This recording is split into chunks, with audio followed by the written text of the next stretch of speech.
Hey, welcome to the channel Yoga with THB. Before moving forward, make sure to subscribe the channel for getting videos on psychological, physical and educational information. And if you're already a subscriber, then click the little bell icon next to the subscribe button so you get notified of our future videos. Thank you very much once again for joining me, and those who have not yet subscribed the channel, do subscribe because there are a lot of other material you will find over here regarding the psychology and the subject. So today we'll be discussing about the health psychology.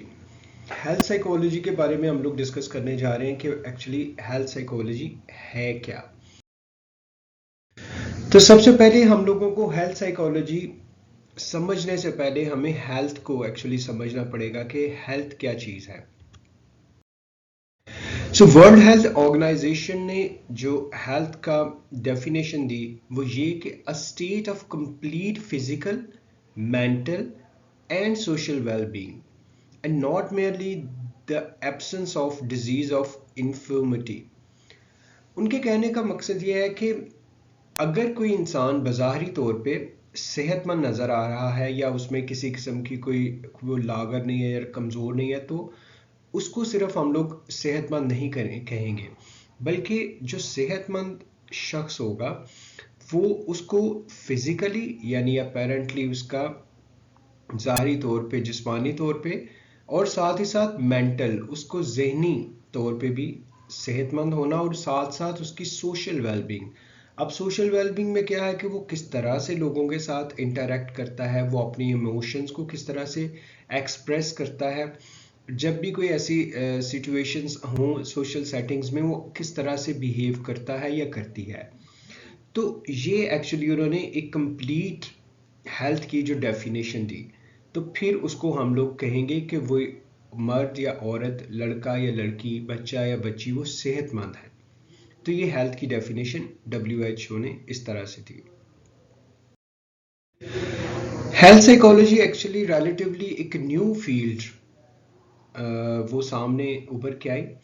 जिसमें understand किया जाता है psychological influences on how people stay healthy, कि किस तरह से लोग सेहतमंद जिंदगी गुजार सकते हैं, और साथ ही साथ वाई दे बिकम इल, कि वो बीमार किस तरह से होते हैं, किन वजूहात की वजह से वो बीमार होते हैं, and how they respond when they do get ill, और जब वो बीमार होते हैं तो किस तरह से बिहेव करते हैं। यानी दो लोग अगर एक ही वक्त में बीमार हों तो वो दोनों का जो रिएक्शन होगा बीमारी की तरफ या हालात की तरफ वो डिफरेंट होगा। तो ये भी एक समझने का point of view health psychology में हम लोग मिसाल के तौर पे हम लोग देखते हैं कि एक जो हेल्थ साइकोलॉजी का रिसर्चर है वो इंटरेस्टेड होगा इस चीज़ में कि लोग स्मोकिंग जो है वो कंटिन्यू क्यों कर देते हैं, हालांकि वो जानते हैं कि स्मोक करने से जो रिस्क ऑफ कैंसर है वो बढ़ जाता है और दिल की बीमारियां भी होती हैं। ये जानने के बावजूद भी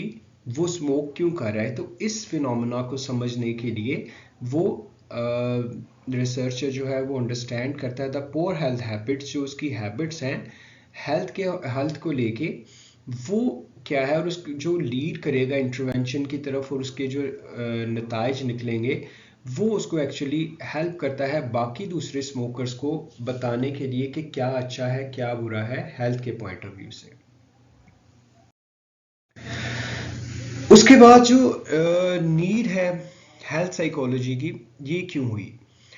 अमेरिकन साइकोलॉजिकल एसोसिएशन ने 1973 में फोकस किया इस सारे सिनेरियो पे कि एक्चुअली हेल्थ की साइकोलॉजी की क्यों ज़रूरत है। उन्होंने इसमें पार्टिसिपेंट्स बहुत ज़्यादा जो प्रोफेशनल्स थे, जिसमें काउंसलर्स थे, क्लिनिकल रिहैबिलिटेशन साइकोलॉजिस्ट थे, उसके अलावा ऐसे भी लोगों ने उसमें इंडिपेंडेंटली और वॉलंटरली जो उसमें सोशल साइकोलॉजिस्ट थे, डेवलपमेंटल साइकोलॉजिस्ट थे और